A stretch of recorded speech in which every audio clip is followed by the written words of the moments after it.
అందరికీ నమస్కారం. Welcome to Sreeraj food. నేను మీ సిరి. ఈరోజు మన వీడియోలో సరికొత్తగా చాలా తక్కువ టైంలో చేసేలా మంచి స్వీట్ అయితే తయారు చేద్దాం. టేస్ట్ కూడా చాలా అంటే చాలా బాగుంటుంది. ఈ వీడియో మీకు నచ్చితే తప్పకుండా like, share and subscribe friends. దీనికోసం ముందుగా గ్యాస్ మీద కళాయి పెట్టుకొని 1 కప్పు ఉప్మా రవ్వను వేసి ఉప్మా రవ్వని దోరగా వేయించుకోవాలి. గ్యాస్ తక్కువ పెట్టి వేయించామంటే రవ్వ అనేది చక్కగా వేగిపోతుంది.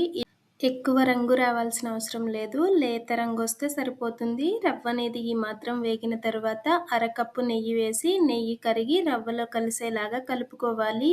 నెయ్యి వేస్తే తినము అనుకునే వాళ్ళైతే ఏ వాసన రాని నూనె ఉంటుంది కదా, సన్ఫ్లవర్ నూనె, ఆ నూనె అయినా అరకప్పు వేయొచ్చు. నెయ్యి అనేది కరిగి రవ్వలో మంచిగా కలిసిపోయిన తర్వాత ఏ కప్పుతో రవ్వ తీసుకున్నామో అదే కప్పుతో 1 కప్పు శనగపిండిని జల్లించి వేసుకోవాలి. అప్పటికప్పుడే జల్లించి వేసామంటే పిండి అనేది జల్జల్లాడుతూ బాగుంటుంది. నేతిలో శనగపిండిని పచ్చివాసన పోయే వరకు వేయించుకోవాలి.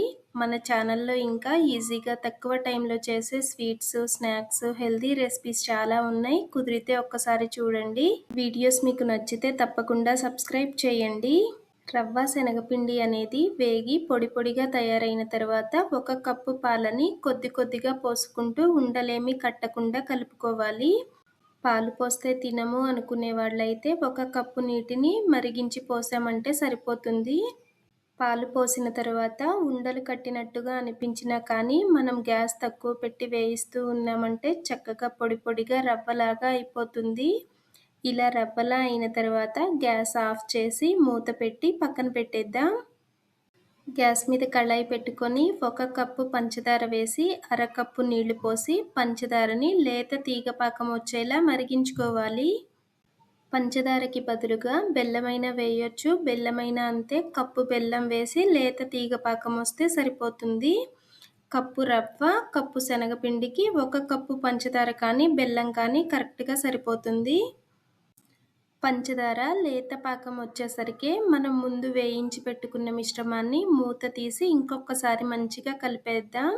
ఎక్కడైనా ఉండలుగా ఉంటే చక్కగా ఇలా కలిపేసామంటే పొడి పొడిగా అయిపోతుంది. ఇలా పొడి పొడిగా అయిన తర్వాత పాకం వచ్చిన పంచదార పాకం తీసుకొచ్చి వేడిగా ఉన్నప్పుడే ఈ మిశ్రమంలో పోసి మంచిగా కలుపుకోవాలి. మళ్ళీ గ్యాస్ ఏమీ వెలిగించాల్సిన అవసరం లేదు. ఇలా కలుపుతూ ఉన్నామంటే స్వీట్ అనేది స్మూత్గా తయారవుతుంది. ఇలా అయిన తర్వాత మనం ముందే నెయ్యి రాసి పెట్టుకున్న ప్లేట్లో వేసి చక్కగా సర్దుకోవాలి. ఇలా సర్దుకున్న తర్వాత ఒక 15 నిమిషాలు పక్కన పెట్టామంటే కొంచెం గట్టి పడుతుంది. 15 నిమిషాల తర్వాత మనకి నచ్చిన షేప్లో వీటిని కట్ చేసుకోవచ్చు. ఈ స్వీట్ టేస్ట్ అయితే చాలా అంటే చాలా బాగుంది. సరికొత్తగా ఒక్కసారి ఇలా ట్రై చేసి చూడండి. ఈ వీడియో మీకు ఎలా అనిపించిందో తప్పకుండా కామెంట్ చేయండి. ఈ వీడియో మీకు నచ్చితే లైక్ చేయండి, షేర్ చేయండి, సబ్స్క్రైబ్ చేయండి. రేపు ఇంకో సరికొత్త రెసిపీతో మళ్ళీ కలుసుకుందాం. By bye friends.